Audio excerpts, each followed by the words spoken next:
시편 91편 1절 2절 제가 봉독합니다. 지존자의 은밀한 곳에 거하는 자는 전능하신 자의 그늘 아래 거하리로다. 내가 여호와를 가리켜 말하기를 저는 나의 피난처요 나의 요새요 나의 의뢰하는 하나님이라 하리니. 아멘. 91편은 앞서 말씀드린 것처럼 섭리의 이러한 또 귀한 놀라운 은혜를 우리에게 가르치고 있습니다.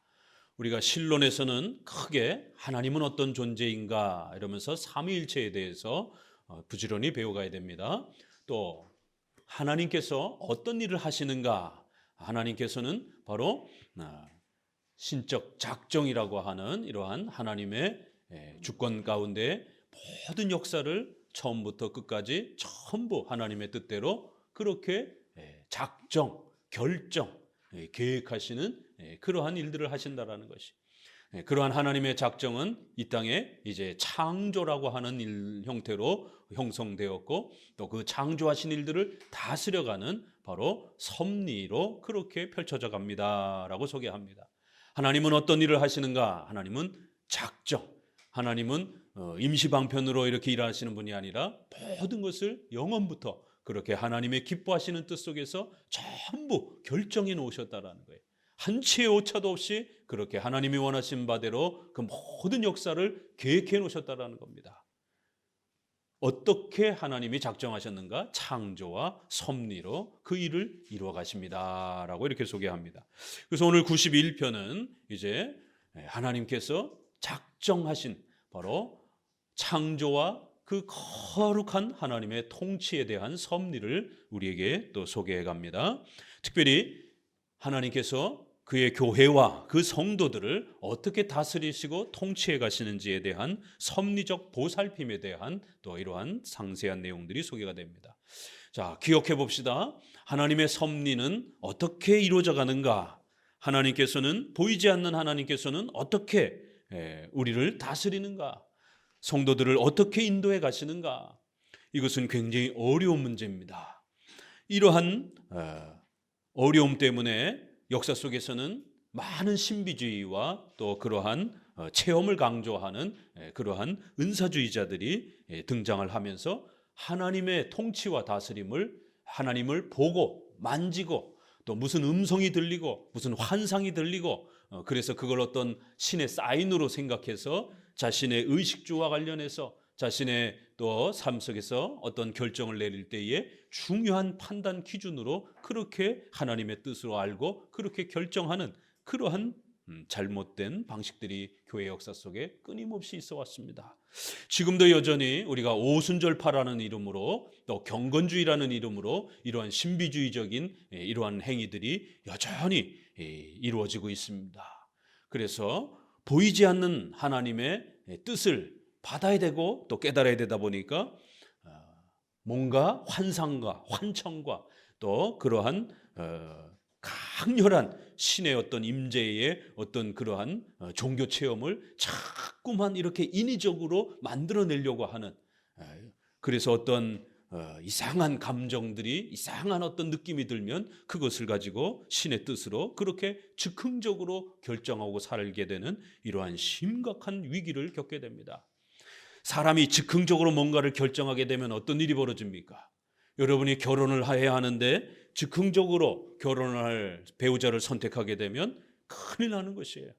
여러분이 직업과 또 이러한 중요한 사업을 선택하는 데 있어서 즉흥적으로 선택하게 되면 전 재산을 잃고 그렇게 생명의 위협에 빠질 수 있습니다. 그런데 크리스찬들이 되는 순간 모든 이성적이고 합리적인 이러한 판단과 행위들을 중단하고 그저 즉흥적으로 뭔가 강렬한 느낌에 의해서 또 어떤 환청에 의해서 환시에 의해서 그렇게 또 꿈속에서 뭔가 이렇게 아주 특별한 종교적 경험을 하고 나서는 결정하는 것이, 이건 즉흥적 결정입니다. 아무런 객관적인 내용도 없고 아무런 합리적인 판단도 없고 그것이 옳다라고 하는 어떠한 객관적 증명을 할 수 없는 그러한 자기 생각의 즉흥적인 판단인 것입니다. 이것이 종교적인 이름으로 그렇게 오늘날 행해지고 있습니다.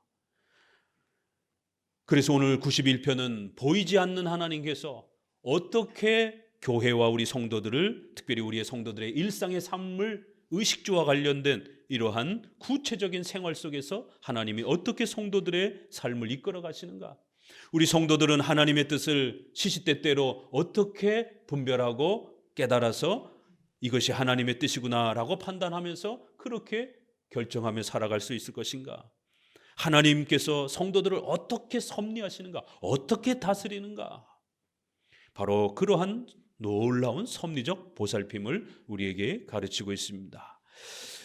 앞서서 우리가 배웠던 이 섭리의 보살핌의 방식을 기억해 봅시다.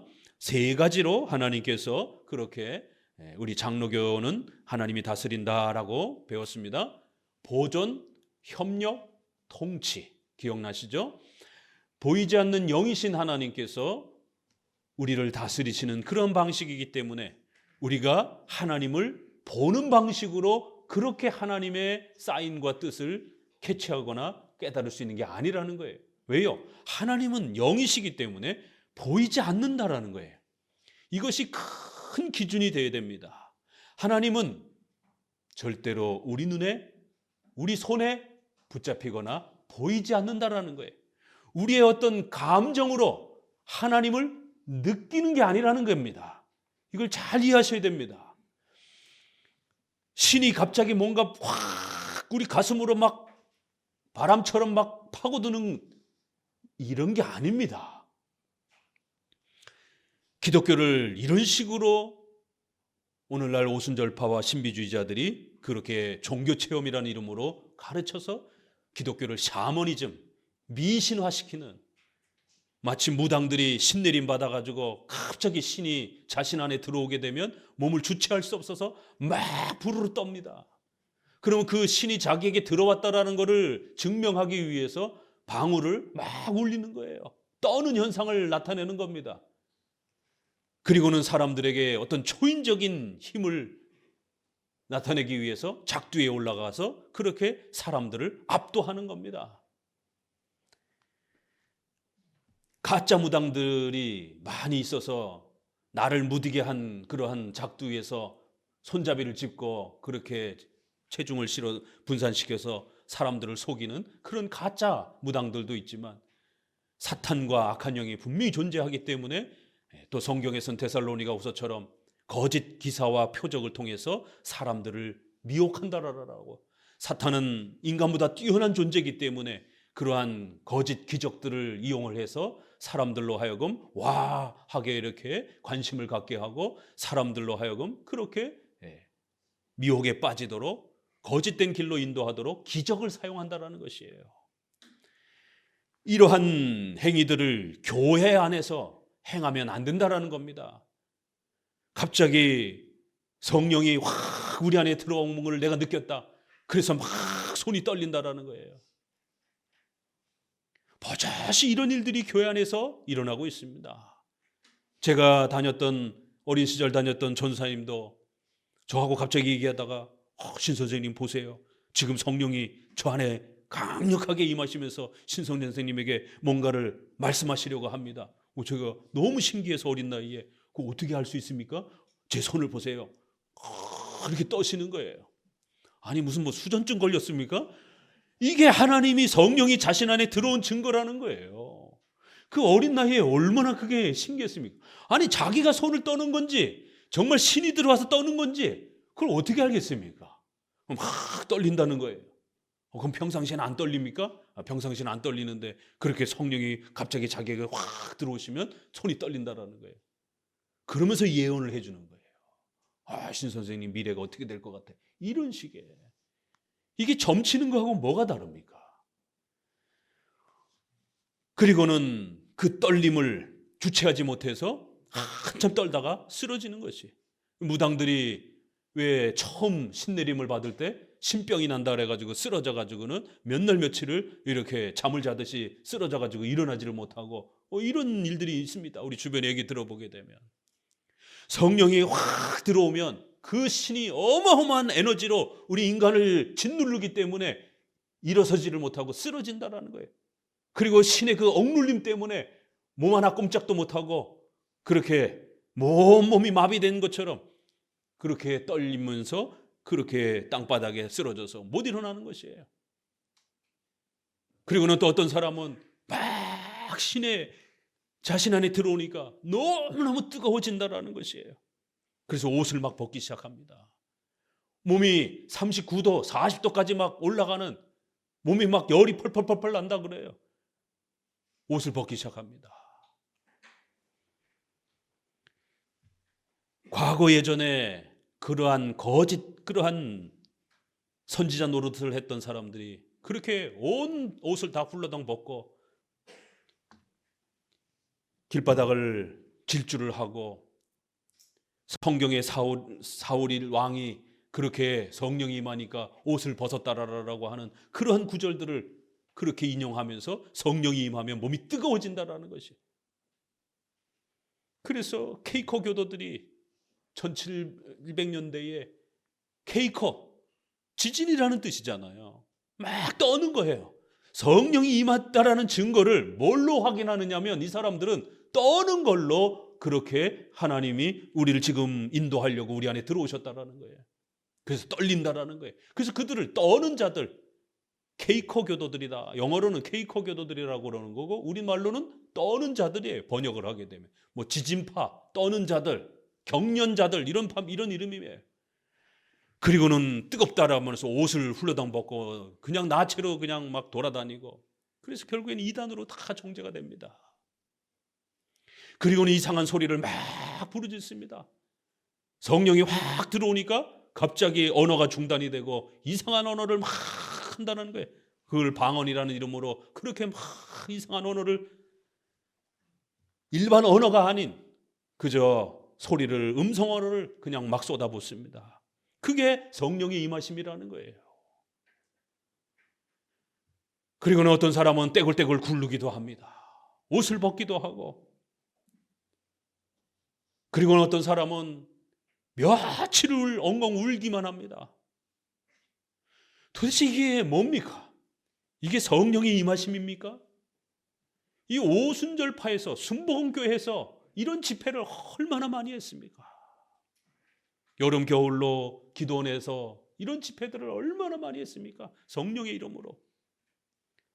2000년대 캐나다 토론토에서 그렇게 성령 집회라고 그러면서 온갖 그런 샤머니즘적인 그런 행동들을, 결국 한국교회로부터 비성경적인 그런 운동으로 다 정죄받았습니다.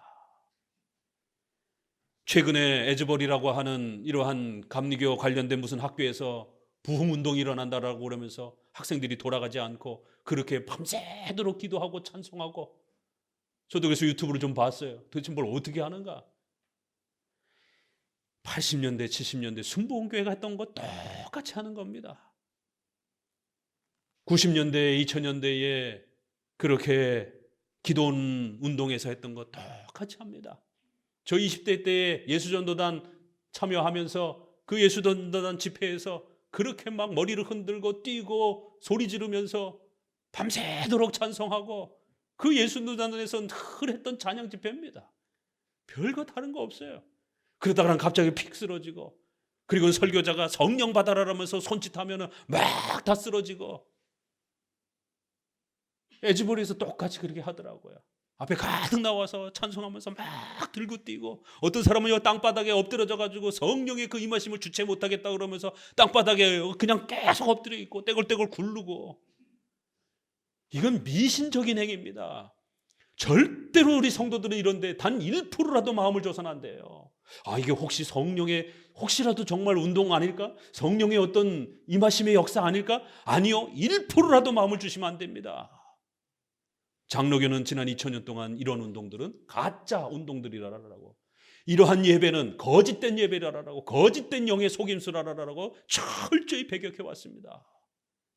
결국 오순절파와 신비주의를 추구하고 은사주의를 표방하는 교회들이 자꾸 이런 운동들을 성령운동이라라고 그렇게 포장해서 많은 사람들을 끌어모았고, 그리고는 그것이 장로교 안에 자꾸 장로교 목사님들이 흔들리면서 그런 예배와 그런 기도와 그런 찬양으로 그렇게 바꿔놓기 시작한 겁니다. 생각해 보세요. 일주일 내내 떨면 어떤 현상이 벌어질까? 탈진해서 병원 가야 됩니다. 일주일 내내 소리 질러 보세요. 탈진합니다. 계속 떨어보세요. 나중에 몸에 마비 옵니다. 이게 근육을 계속 떨게 되면 목숨이 위태로울 수도 있어요. 계속 환청을 들어보세요. 어떤 일이 벌어집니까? 미칩니다, 사람. 그래서 이런 신비주의와 은사주의 집회에 절대로 발도 들여놓아서는 안 되고 관심도 갖지도 마시고 보지도 마세요. 환청을 계속 들으면 정상적인 그러한 일상 직장 생활을 할 때도 환청이 들립니다. 그리고 우울증 걸려가지고 사람이 정신병자가 돼가지고 그러한 이 현상이 나타날 때 뭐가 나타납니까? 환청이 들리는 거예요. 누가 날 죽이러 온다라고 계속 도망가야 된다라고. 그래서 고속도로라든가 막 이러한 아파트에서 뛰어내리기도 하고 또 막 물속으로 막 빠져 들어가기도 하고. 왜요? 귀 속에서 이상한 막 환청이 들리는 거예요. 또 환시, 막 환상이 보이는 겁니다. 멀쩡하던 젊은 자매가 대학교 들어가서 CCC 활동에 초청을 받아서 들어갔다가 예수전도단이나 CCC에서 이러한 오순절파의 영향을 받아서 애들을 앉혀놓고 환청을 들으라고 하나님이 너에게 음성으로 말씀해 주실 것이다라고 그러면서 계속 강요하면서 무슨 음성이 들리는지 그렇게 훈련을 시킵니다. 어떤 환상과 어떤 그러한 꿈이 느껴지는지, 마음에 어떤 뜨거움이 뭐가 느껴지는지 계속 훈련을 시킵니다. 결국 자매가 정신이 이상해져 버렸어요. 일상생활 중에도 귀에서 뭐가 자꾸 들린다라고 그러면서 어머니와 딸이 그렇게 저에게 찾아와서, 어떻게 알고는 찾아와서, 목사님, 애가 정신병에 걸려서 미쳐가고 있습니다. 왜 그렇습니까? 안 그랬던 애가 대학교 들어가서 그렇게 CCC라고 하는 집회에 참석하고 나서는 애가 미쳐가지고 자해를 하고 손목에 칼을 긋고. 왜 그러냐 그랬더니 귀 속에 계속 누가 자기를 죽이려고 한다라는 거예요. 그럼 언제부터 그랬냐 했더니 대학에 들어가서 그랬다라는 것이. 그 전에 멀쩡했던 애인데. 자매와 상담하면서 왜 이런 현상이 나타났냐 했더니 그렇게 CCC에 가니까 뭔 음성을 들어야 된다라고, 뭔 환상을 봐야 된다라고 계속 요구하면서 그런 환상과 환청을 보는 것을 계속 반복하다 보니까 평상시에도 그게 보여지고 들려지더라는 거예요. 사람이 점점 미쳐갑니다. 심각한 생명의 위협을 받습니다. 절대로 그런 거에 아예 관심도 두지 말고 그러한 것들은 거짓된 운동들임을 또 명심하셔야 됩니다. 오늘 91편은 보존, 협력, 통치라는 방식으로 보이지 않는 하나님께서 우리를 다스려 간다는 거예요. 무슨 환청과 환시를 통해 가지고 우리를 다스리는 것이 아니라 보존, 하나님께서 창조 질서를 만드시고 보존한다라는 거예요. 그래서 배가 고프면 밥을 먹어야 되고, 날이 추우면 옷을 입어야 되고, 날씨가 더우면 환기와 이런 냉방시설을 갖춰야 되고, 피곤하면 쉬어야 되는 것이에요. 잠을 못 잤으면 잠을 자면서 몸을 쉬어야 되는 겁니다. 상처가 났으면 병원에 가서 치료를 해야 되는 거예요. 보존, 우리 일상생활의 모든 창조 질서는 하나님이 만드신 것이. 그 보존의 창조 질서를 무시하면 목사님도 성도도 다 피해를 당합니다. 그러한 성령 집회를 한다고 그러면서 더 뜨겁게 또 성령의 은혜를 받으려고 아프리카의 어떤 목회자가 40일 금식하다가 죽었다라는 뉴스가 일반 뉴스에 나오더라고요, 최근에. 그래서 미국에 그러한 부흥운동들이 있다 이러면서 결국에는 그러한 금식을 또 시도하고. 왜요? 더 많은 금식을 하면 그런 강렬한 성령 체험을 더 느낄 수 있지 않을까 이러면서 결국 1980년대에 90년대에 20일, 40일 금식기도 얼마나 많이 했는지 모릅니다. 제가 속해 있는 노회에서도 목사님 여러 돌아가시고 10일 이상을 사람이 굶으면 의학적으로 죽습니다. 그런데 종교적인 이름으로 20일, 40일 금식을 밥 먹듯이 하려고 하는, 그러다 수많은 목회자들이 목숨을 잃었습니다. 보존, 밥을 먹어야 되는 거예요. 살려면 밥을 드셔야 됩니다. 밥 안 먹는 게 무슨 거룩한 것인 것처럼 이렇게 나아가면 안 되는 거예요. 밥을 안 먹으면 하나님이 무슨 음성을 들려주셔가지고 우리를 좋은 길로 인도하는 것처럼 이렇게 몰아가면 안 되는 겁니다. 그건 금욕주의예요. 그건 신비주의입니다. 우리 기독교는 절대로 그렇게 우리의 의식주의 삶을 파괴하는 방식으로 하나님의 뜻을 가르치지 않습니다. 보존, 창조 질서를 잘 지켜가라는 것이에요. 협력, 하나님께서는 우리에게 이성을 주셨습니다. 우리 인간은 인격적 존재입니다. 그런데 왜 크리스찬만 되면 모든 이성적인 말을 안 하려고 하고 방언으로 해야만이 기도를 하나님이 받으시는 것처럼 하나님이 우리에게 언어를 주셨는데 왜 자꾸 알아들을 수 없는 말을 하려고 하느냐 말이에요. 성경에는 신구약 전체를 통해서 방언이라고 하는 주제는 사도행전에서 오순절 사건과 고린도 전서에서 딱 그 두 장면밖에 소개가 안 됩니다. 그게 만약에 중요한 신앙의 어떤 수단이었다라면 창세기부터 계시록까지 가득 차고 넘쳤어야죠. 딱 두 번만 그렇게 소개가 되는 거예요. 그것도 방언을 남용하는 자들을 갖다가 미쳤다라라고 이렇게 바울이 책망하면서 방언을 하려고 하지 말고 예언이라고 하는 설교를 통해서 하나님의 말씀을 배우는 것을 더 중요하게 여기라라는 책망의 방식으로 고린도전서가 소개가 되었지 방언을 추천하는 방식으로 소개가 되어 있지 않습니다.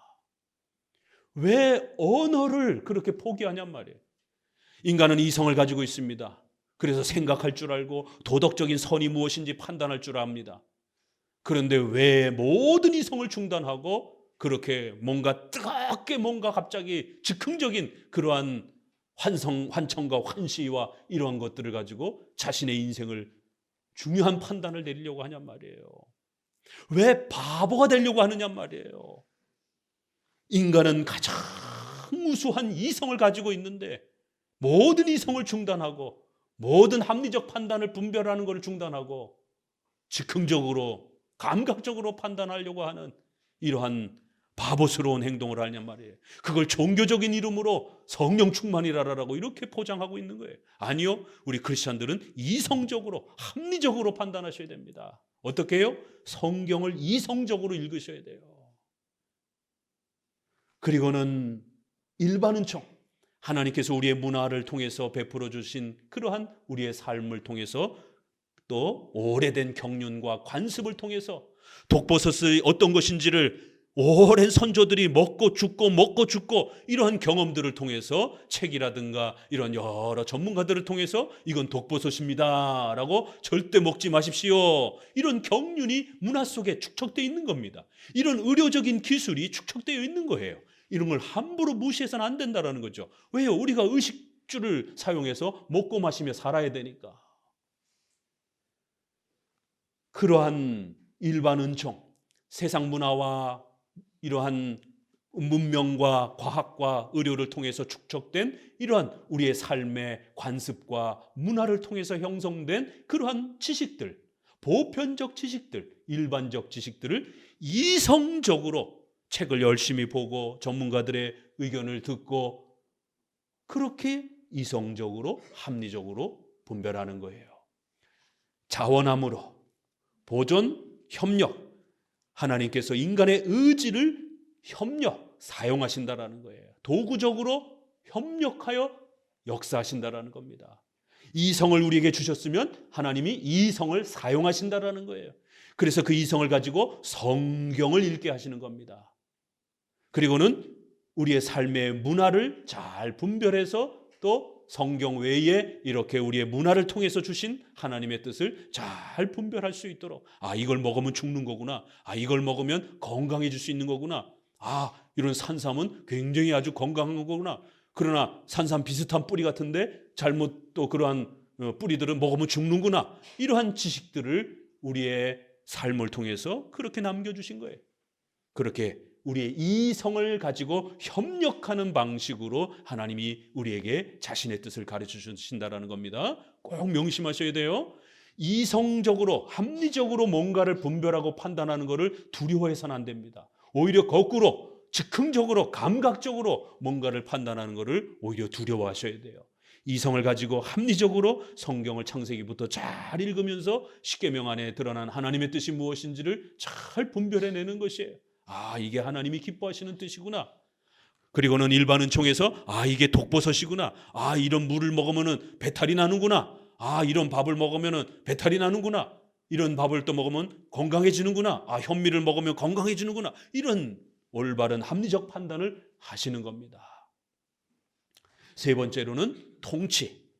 하나님이 직접적으로 또 통치하실 때가 있다라는 겁니다. 자연 재해와 또 좋은 일과 이런 예기치 못했던 일들이 갑자기 우리의 삶 속에 그렇게 또 주어지기도 하면서 우리 인생이 스톱하기도 하고 또 우회해 가기도 하고 어쩔 수 없이 돌아가야 하기도 하고, 이렇게 하나님이 직접적으로 또 우리의 삶 속에 우연적으로 그렇게 사람들을 만나게 하시고, 또 어떤 사고가 터지기도 하고 또 어떤 자연재해를 만나기도 하고 전염병을 만나기도 하고, 그러면 하고 싶어도 못하는 거예요. 그러면 멈춰 있어야 되는 겁니다. 돌아가야 되는 거예요. 억지로 또 나가다 보면 잘못하면 또 큰 어려움을 당할 수 있습니다.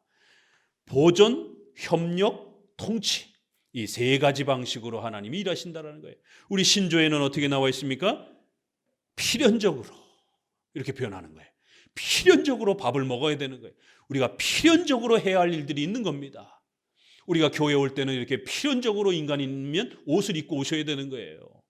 인간인데 짐승처럼 그렇게 맨몸으로 올 수는 없는 겁니다. 인간이기 때문에 옷을 필연적으로 입고 다녀야 되는 겁니다. 협력, 자원함으로 인간의 의지와 이성을 하나님이 사용하셔서 우리가 자원함으로 그렇게 하나님을 섬기고 예배할 수 있도록, 자원함으로 그렇게 성경을 분석하고 판단하고 살필 수 있도록, 자원함으로, 그 다음에 우연적으로. 이건 조금 더 쉽죠, 표현이. 섭리란 꼭 기억하셔야 됩니다. 보이지 않는 하나님께서 우리에게 뭔가를 가르치시는 거기 때문에 하나님께서는 성경을 통해서 자신의 뜻을 그렇게 남겨두신 것입니다.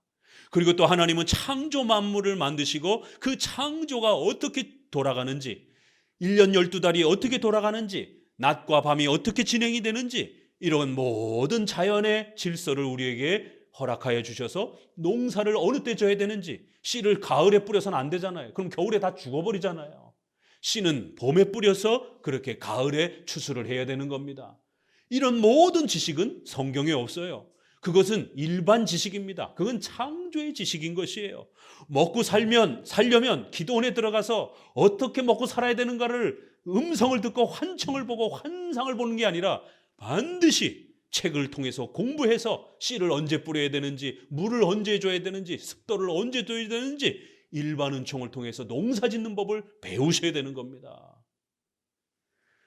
하나님은 이렇게 우리에게 세 가지 방식으로 하나님 자신의 뜻을 가르쳐 주신다는 것을 꼭 명심하셔야 됩니다. 오늘 이제 이 91장은 바로 그러한 보존, 협력, 통치를 통해서 하나님께서 우리 성도들의 삶을 세밀하게 살피시는 또 그런 은혜들을 또 상세히 소개를 합니다. 읽어봅니다. 다시 한번 1절, 2절 읽어봅니다. 지존자의 은밀한 곳에 거하는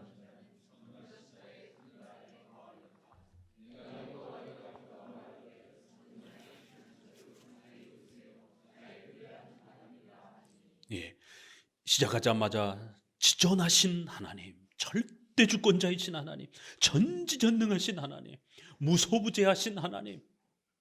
지존자라는 이 단어는 바로 앞서 우리가 배웠던 것처럼 하나님은 스스로 존재하시는 절대지존자라는 것이에요. 바로 그러한 절대 주권을 갖고 계신 그 하나님 앞에 거하는 자는 복이 있다라는 거예요. 전능하신 자의 그늘 아래 그렇게 그분의 보살핌과 그분의 다스림을 받으며 살아가는 자는 복이 있다라는 것이, 한마디로 그렇게 하나님의 섭리에 보호와 다스림을 받는 복이 얼마나 크고 놀라운 것인지를 그렇게 선언합니다. 그런데 이제 문제는 하나님이 우리 눈에 안 보인단 말이에요. 영이신 하나님이기 때문에 그 하나님, 영이신 하나님의 그늘 아래에, 그 하나님의 품에 우리가 어떻게 거할 수 있느냐, 어떻게 다스림을 받느냐가 이게 어려운 문제입니다. 그래서 사람들이 그 보이지 않는 하나님의 음성을 듣는다고 뭔가를 봤다라라고 자꾸 그렇게 헤매이게 되는 거예요.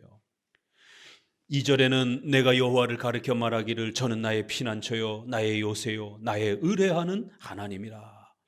그래서 이 피난처, 요새, 산성, 방패 이런 단어들은 고대의 전쟁의 그러한 그 단어들입니다. 그래서 비유적으로 마치 적들이 쳐들어와도 이 방패만 있으면 또 이 요새 성 안에만 있으면 절대로 적들이 쳐들어오지 못하는 이러한 하나님의 주권과 하나님의 전능하신 보호와 다스림을 이렇게 방패, 요새, 창 이런 걸로 비유를 합니다. 이게 다 섭리와 관련된 그런 표현들이에요. 하나님의 섭리를 의지하고 살게 되면 우리 성도들이 이 세상에서 만나는 수많은 그런 환난과 고통과 어려움 속에서도 넘어지지 않고 좌절하지 아니하고 그 모든 어려움들을 막아낼 수 있는 든든한 그러한 보호와 방패가 될 수 있다는 것입니다.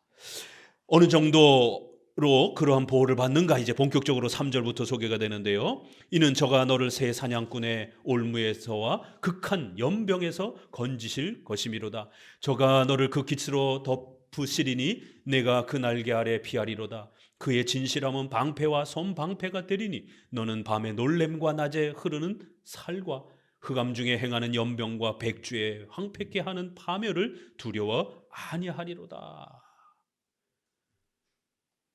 전염병, 개역개정에는 요거를 조금 표현해서 전염병 이렇게 바꿨습니다. 근데 전염병보다 우리 옛날 한글 번역이 훨씬 세게 느껴지고 다가와지죠. 연병, 우리 어르신들은 연병이 얼마나 무서운 것인지를 잘 아실 것입니다. 그냥 막 사람이 죽어나갑니다. 이 전염병 그러면 센 전염병도 있고 이번에 우리가 코로나 전염병 때문에 얼마나 많이 고생했습니까? 그러나 이건 연병에 비하면 그렇게 순위에 들지도 않습니다. 연병은 우리 한국 문화에서 제일 무서운 전염병입니다. 그래서 이 연병이 욕으로 바뀌었잖아요. 그렇죠?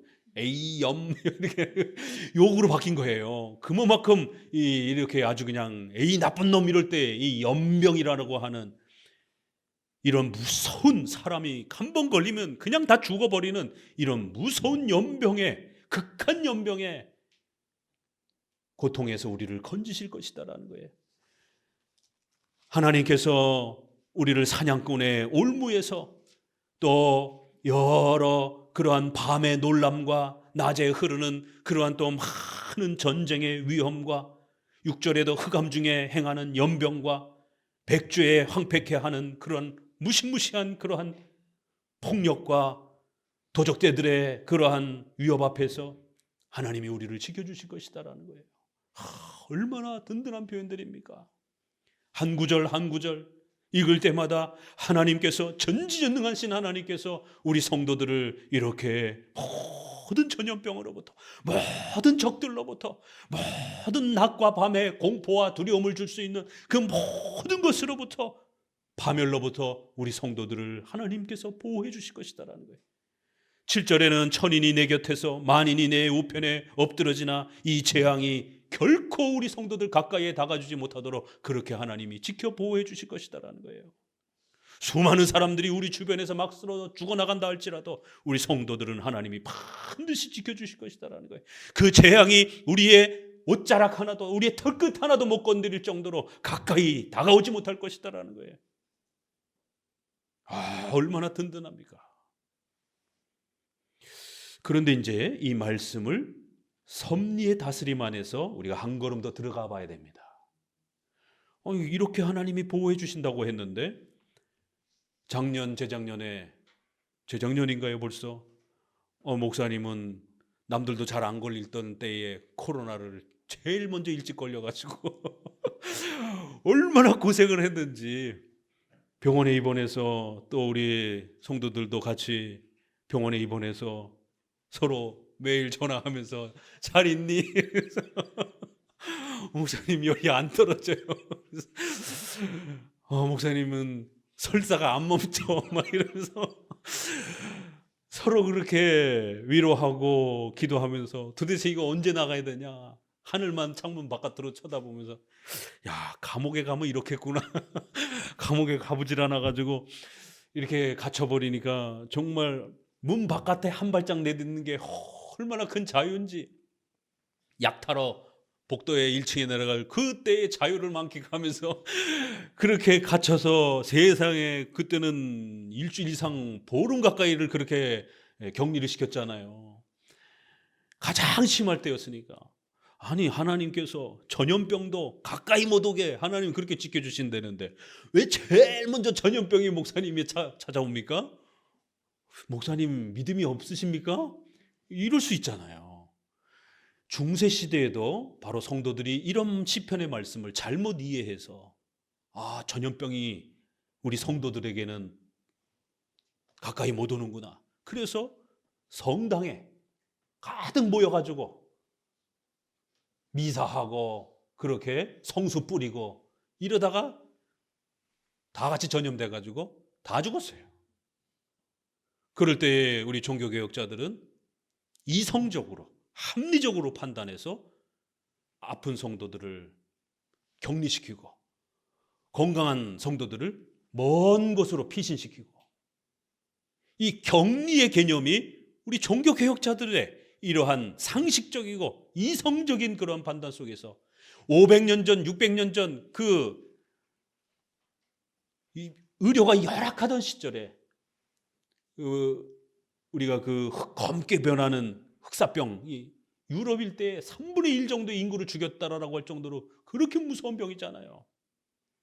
목사님들도 걸려서 죽어가고 목사님들 가족들도 걸려서 죽어가고, 우리가 잘 아는 쯔빙글리 배자 이 흑사병에 걸렸다가 죽을 뻔했다 살아나고, 수많은 목회자들의 자녀들이 흑사병에 걸려서 죽음을 당하고. 아니, 왜 하나님이 전염병에서 가까이도 못하게 지켜주신다며 왜 하나님이 안 지켜주시는가? 이 본문의 그러한 뜻과 우리의 실생활에서의 또 삶의 이 방식이 어떻게 연결되는지를 잘 이해하셔야 된다는 거예요. 이러한 개념을 오해해서 마치 우리 크리스찬들은 하나님의 보호와 다스림과 하나님의 지켜주심을 어떤 전염병도 안 걸리고 어떤 병도 안 걸리고 어떤 자연재해도 안 걸리고 어떤 어려움도 없고 마치 자기가 무슨 이 세상의 초인인 것처럼 이렇게 살아가는 거로 이 본문을 그렇게 이해하시면 안 되는 겁니다. 이 본문은 하나님께서 우리에게 어떤 재난과 어떤 재난이나 전염병도 우리를 집어삼키지 못하도록, 털끝 하나 건드리지 못하도록 그렇게 전능하신 권능으로 보호해 주신다라고 그렇게 선언하고 있습니다. 그러나 이 말은 우리 성도들이 단 한 번도 전염병에 안 걸린다, 단 한 번도 아프지 않는다, 단 한 번도 고난과 어려움을 우리는 안 겪을 것이다, 그런 뜻은 아니라는 거예요. 그런 소위 말해서 기복주의, 번영주의, 잘 먹고 잘 살 것이다, 하나님만 믿으면 부자가 될 것이다, 하나님만 믿으면 병 한 번 안 걸리고 아주 건강해질 것이다, 하나님만 믿으면 승진하고 세상에 권세를 누릴 것이다, 오순절파에서 순복음교회에서 이거를 삼박자 축복이라고 이렇게 소개를 하면서 예수 믿으면 건강해지고 귀신 내쫓고 부자가 된다라는 식으로 그렇게 곡해를 한 겁니다. 이건 복음이 아닙니다. 예수님을 믿는 것은 죄로부터의 구원을 말하는 것이지 예수님을 믿는 건 부자가 되는 게 아니에요. 병 한 번도 안 걸리면서 그렇게 이 세상에서 건강한 몸으로 사는 것이 아닌 겁니다. 전염병에서 얼마든지 우리 성도들도 전염병에 걸릴 수 있습니다. 환자 곁에 있으면 걸릴 수 있는 거예요. 또 이런 위생이라든가 이런 것들이 또 부족하면 얼마든지 목회자도 성도들도 걸릴 수 있는 것입니다. 이러한 기본 개념이 정리가 안 되다 보니까 교인 중에 코로나가 어떤 분이 제일 먼저 걸렸어요. 그랬더니만 하나님 앞에 무슨 죄를 범했나 봐, 하나님 앞에 저 집안이 무슨 악을 범했나 봐, 그러면서 성도들이 정죄하고 이상한 눈초리로 보고, 그러다가 또 자기도 걸렸어요. 그러니까 또 성도들이 또 정죄하고.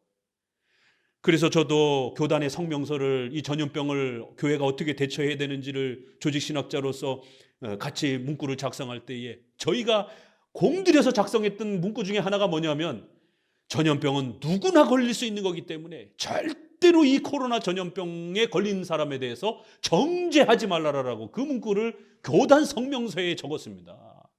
정죄하지 말라라고, 손가락질하지 말라라고. 감기 걸리듯이 누구나 다 걸릴 수 있는 것이기 때문에 이건 특별한 어떤 이상한 죄를 범해가지고 그 사람이 하나님 앞에 벌받은 어떤 사인처럼 그렇게 정죄하지 말라라고. 왜요? 우리 한국교회가 늘 그렇게 해왔기 때문에. 이러한 보존, 협력, 통치의 하나님의 섭리의 이러한 보호하심을 제대로 교육받지 못해서 이렇게 전염병 아래 하나님이 강력하게 보호해 주신다라고 했는데 누가 전염병에 걸렸어요. 그러면 하나님이 버렸나 보다. 하나님 앞에 무슨 죄를 심각하게 범했나 보다. 이런 식으로 그렇게 정죄하듯이 그렇게 가르쳐 왔던 거예요. 이 말씀은 하나님께서 우리의 삶을 보호하시고 지켜주시는 그러한 강력한 하나님의 주권적인 그러한 보호를 우리에게 말씀하는 건 맞습니다. 그러나 섭리의 그러한 보호하심이란 우리가 잘 먹고 잘 사는 그러한 우리의 욕심을 충족해주는 그러한 방식으로 하나님이 도와주겠다라는 것이 아니라 하나님의 백성으로서 죄로부터 구원받은 우리 성도들이 또다시 죄에 물들지 않도록, 죄에 가까이 그렇게 다가서지 않도록 우리 성도들을 더욱 거룩함으로 자라가도록 그렇게 하나님이 보호하시고 다스리시고 훈련시키시겠다라고 하는 그러한 하나님의 보호의 약속이라는 거예요. 그래서 그러한 성장, 거룩함의 성장을 위해서는 성도도 병에 걸릴 수 있는 겁니다. 성도도 병에 걸려 죽을 수 있는 것이에요. 그러나 지옥에 떨어지는 이러한 고통과 지옥에 떨어져서 하나님으로부터 외면당하는 그러한 고통을 두 번 다시 겪지 않을 것이다라는 것이에요. 성도가 전염병에 걸려서 혹시라도 죽을지라도, 육체는 죽을지라도 그의 심령은 그 질병을 통해서 하나님이 우리와 함께 하신다라고 하는, 사탄이 우리의 마음을 빼앗아서 하나님을 원망하고 하나님을 버리고 이제 교회 안 다니겠다라고 그렇게 시험에 들어서 하나님과 완전히 단절하는 그러한 절망의 상태로 우리의 성도들의 마음을 빼앗아가지 못하도록 강력하게 지켜주시겠다라는 거예요. 이 섭리의 보호는 우선적으로 우리 영혼의 그러한 든든함을 말하는 거예요. 육체의 그러한 든든함은 후순이라는 겁니다. 이걸 꼭 명심하셔야 됩니다. 그래서 우리의 영혼이 더욱 든든해지고 더욱 성장하고 더욱 거룩해져가고 더 하나님과 친밀해져 갈 수 있다라면 하나님은 이 땅에서 엄청난 고난을 우리에게 허락하실 수도 있는 거예요. 우리의 육체의 아픔들을 더 많이 겪게도 할 수도 있는 겁니다. 왜요? 이런 육체의 아픔들을 통하여 우리의 생명을 지키시고 보호하시는 하나님을 더 간절히 의지하고 영혼이 자라가고 성장할 수 있다라면 얼마든지 육체의 고난을 허락하실 수 있다라는 겁니다. 그래서 이러한 하나님의 절대 주권적인 섭리와 보호는 우리의 영혼을 하나님의 자녀로서 이신칭이 받은 이 구원의 이 위대함이 무너지지 않도록 하나님이 철저하게 지켜주시겠다라는 거예요. 하나님의 자녀로서 더 거룩해져가고 더 성장할 수 있도록 보호해 주시겠다라는 그러한 섭리적인 약속인 것입니다. 그리고 육체와 관련해서는 이제 필요한 만큼 때로는 의식주와 관련해서 안전함을 누리기도 하고, 때로는 우리 성도들이 그 영혼이 더욱 성장하도록 하나님을 훈련시키기 위해서는 요셉이 목숨을 걸고 그렇게 또 고통을 당했던 것처럼, 모세가 또 때로는 그렇게 엄청난 고통을 겪으면서 가족과 친척들로부터 떨어져서 그렇게 어려운 삶을 살았던 것처럼, 다윗이 하나님 앞에 그렇게 부모와 형제를 떠나서 외가댁에 거주하면서 20년을 넘게 그렇게 외로운 삶을 살며 훈련받아야 될 필요가 있었을 때는 그렇게 하나님이 훈련시키실 수 있는 거예요. 이렇게 오늘 본문은 재앙이 가까이 하지 못하고 그 어떤 질병도 우리를 집어삼키지 못한다라고 이렇게 약속해 주는 이 약속은 1차적으로는 우리의 영혼이 무너지지 않도록, 그리고는 2차적으로는 또 하나님이 필요한 만큼 또 우리의 생활을 그렇게 통치하시고 다스려 가신다라고 하는 그러한 보존, 협력, 통치 아래서 읽어내야 되는 거예요. 그래서 우리가 먹고 사는 만큼은 또 보호해 주시는 것입니다. 그러나 또 우리 성도들이 더 성경을 배울 수 있도록 아파 보니까 성경이 더 잘 읽혀져요. 사업을 하다가 어려워지니까 성경이 훨씬 더 잘 읽혀집니다. 고난을 당하니까 성경이 훨씬 더 눈에 잘 들어오고 더 감동이 되는 거예요. 그런 훈련을 위해서는 때로는 또 하나님이 우리에게 의식주의 어려움을 허락할 수 있다는 겁니다. 또 우연적으로 이렇게 하나님께서 우리에게 길을 막으시고 또 길을 여시고 또 때로는 어떤 사고와 어려움들이 우리에게 찾아올 수도 있다는 거예요. 그러나 그것은 회복됨으로 인해서 더 큰 하나님의 은혜를 경험케 하시기 위한, 질병의 아픔이 갑자기 찾아왔습니다. 아플 때는 힘들지만 그러나 치료가 되고 나서는 더 감격스럽게 하나님 앞에 성장할 수 있는 것이, 그럴 때는 얼마든지 욥에게도 목숨이 위태로운 그런 질병의 고통을 허락하셨다가 또 그를 회복시키는 것처럼, 또 히스기야에게도 너는 죽을 것이다라고 하나님 앞에 그렇게 경고를 받으며 엄청난 고통을 겪었지만 그 질병이 치료되어 15년이나 더 목숨이 연장되어지는 것처럼, 그러면 더 감격스러움을 우리는 배울 수 있는 것이에요. 그래서 우연찮은 사고와 질병과 고통들이 또 그렇게 주어질 수 있다는 것입니다. 하나님의 섭리는 이렇게 보존, 협력, 통치라고 하는 방식으로 이러한 위대한 보호가 집행되는 겁니다.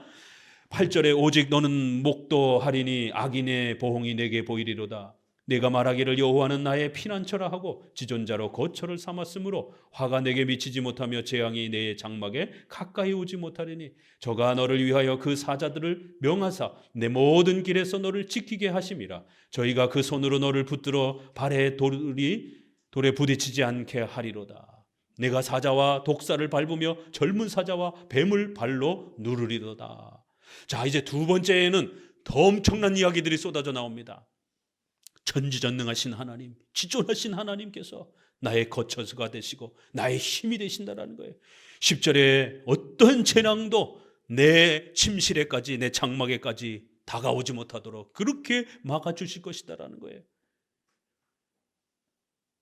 그리고는 11절에 하나님이 천사들을 명하사 우리의 모든 길을 지켜주시, 그런 은혜를 베풀어 주실 것이다라는 거예요. 12절에 그 천사가 어떻게 우리를 붙들어 주느냐 하면, 우리가 발이 돌에 부딪혀서 넘어지어서 다치지 않도록 돌뿌리 하나에 걸려 넘어지는 것조차도 하나님께서 천사를 명하여 우리 성도들을 보호해 줄 것이다라는 거예요. 우리가 길을 가다가 돌뿌리에 걸려져서 잘못 넘어지면 뇌진탕에 걸려서 죽을 수도 있는 것이에요. 아주 사소해 보이는 그러한 돌에 부딪히는 그러한 하나조차도 천군 천사를 통해서 우리 성도들이 위험에 빠지지 않도록 늘 지키시고 보호하실 것이다라는 거예요. 제가 이 말씀을 잘 몰랐는데요, 돌뿌리에 걸려져서 부딪히지 않도록 천사가 보호하신다라는 말씀을 가슴에 와닿게 그렇게 잘 못 느꼈었는데, 지난번에 이 컴퓨터 사러 서울 갔다가 작은 아들하고 계단에서 이렇게 나오다가 계단을 헛디뎠는데 계단 모서리 끝에 턱 걸리면서, 말씀드렸죠? 한 6, 7m를 땅바닥에 기듯이 냈다 그냥 막 멈추지를 못하고 그냥 막 넘어졌으면, 차라리 그냥 앞에서 넘어졌으면 괜찮은데 안 넘어지려고 버티다 보니까 막 휘청휘청 하면서 그냥 한 6, 7m를 계속 그냥 막 기어가다시피 그렇게 쏜살같이 이렇게 내달렸습니다.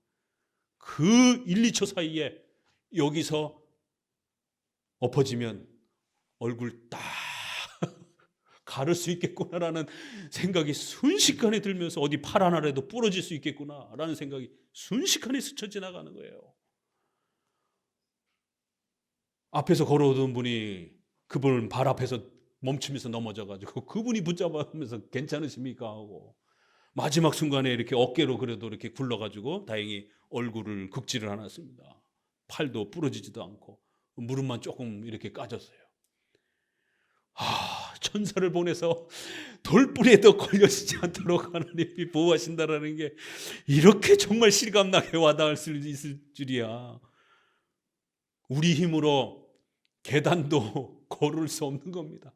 천군 천사를 통해서 하나님 보호해 주시지 아니하면 우리 다리가 풀려서 멀쩡하게 걸어갈 수 있는 그 길도 작은 돌멩이 하나에 발이 걸려 넘어져서 팔이 부러지고, 어른들 같은 경우는 이러한 허벅지 뼈가 부러지게 되면 큰일 나잖아요.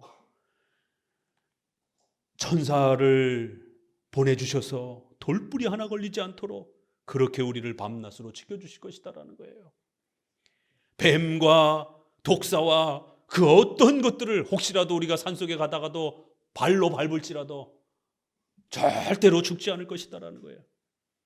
그렇다고 해서 막 뱀 많이 나올 그런 곳에 일부러 찾아가 가지고 내가 성령이 충만한가 안 충만한가 어디 한번 시험해 보자 그러면서 일부러 막 독사밭에 가 가지고 막 걸어다니고 그러면 반드시 죽습니다. 사도행전의 28장에 땔감을 주스려고 바울이 이렇게 움켰는데 거기에 독사가 숨어 있다가 사도 바울을 확 물은 것이에요. 사람들이 다 죽겠거니 이렇게 했는데 바울이 죽지 않고 그냥 툭툭 털어내니까 사람들이 와, 신이다 라고 그렇게 또 우상숭배하려고 하는 장면이 나옵니다. 그건 하나님께서 바울에게 주신 특별한 은혜입니다. 물론 우리가 선교사들이, 의료가 없는 선교사들이 아프리카라든가 이런 오지에서 어떤 위험한 짐승에 물렸거나 또 이랬을 때에 정말 목숨이 이렇게 또 치료 없이 또 보존되어지는 그러한 특별한 보호를 받을 수는 있어요. 그러나 그건 아주 우연찮은 것이지, 뱀은 물리면 죽습니다. 맹독 이런 걸 먹으면 죽습니다. 이게 창조의 법칙인 것이에요. 이 창조의 법칙을 99% 지키는 거고 1%, 0.1% 어쩌다가 한두 사람이 기적적으로 사는 겁니다. 목사님들도 어쩌다가 한두 명이 사시는 것이지 99명은 다 죽는 거예요. 맹독에 물리게 되면. 마가복음 16장에도 18절에 뱀을 집으며 무슨 독을 마실지라도 해를 받지 아니하며, 이 구절을 오순절파가 앞부분에 새 방언을 말하며 5가지 기적이 나오는데 여기에 방언을 갖다가 오늘날 방언으로 그렇게 사용하기 위해서 이 구절이 마치 연속되는 것처럼 이렇게 해석을 했습니다.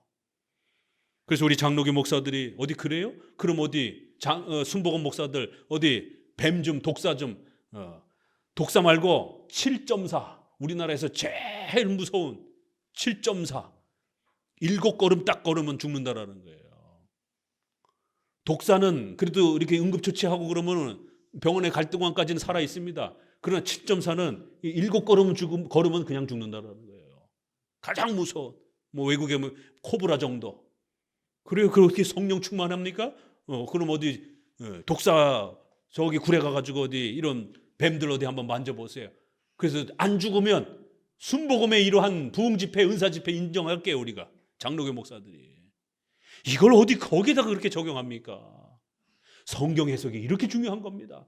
오늘 본문에도 독사를 밟으며 젊은 사자와 뱀을 발로 누르리라. 어디 젊은 사자 아프리카에 가가지고 새끼 사자라도 어디 가가지고 어디 한번 씨름해 보세요. 새끼 사자라도 얼마나 무섭고 힘이 센데요. 바로 잡혀 먹습니다. 절대로 따라하면 안 되는 거예요. 이것은 그런 의도가 아닌 겁니다.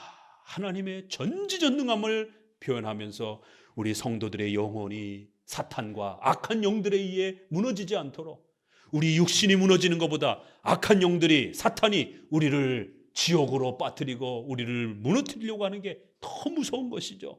그래서 우선적으로는 사탄과 악한 영들이 우리를 방해하지 못하도록 지키신다라고 하는 약속이며, 또 우리의 일상생활의 삶 속에서 하나님의 뜻 안에서 필요한 만큼 우리의 의식주를 그렇게 지켜 보호해 주시겠다라는 약속이지, 우리의 삶 속에 단 한 번도 병에 안 걸리고 단 한 번도 어려움이 없고 이 세상의 모든 부자를 돈을 다 쓸어 모으는 그러한 부자로 만들어 주겠다라고 하는 그런 기복주의 번영의 약속이 아닌 것입니다. 사탄이 이 구절을 이렇게 미혹합니다. 마태복음 4장 5절에 이에 마귀가 예수를 거룩한 성으로 데려다가 성전 꼭대기에 세우고 가로되 내가 만일 하나님의 아들이어든 뛰어내리라 기록하였으되 저가 너를 위하여 그 사자를 명하시리니 저희가 손으로 너를 받들어 발이 돌에 부딪히지 않게 하리로다 하였느니라.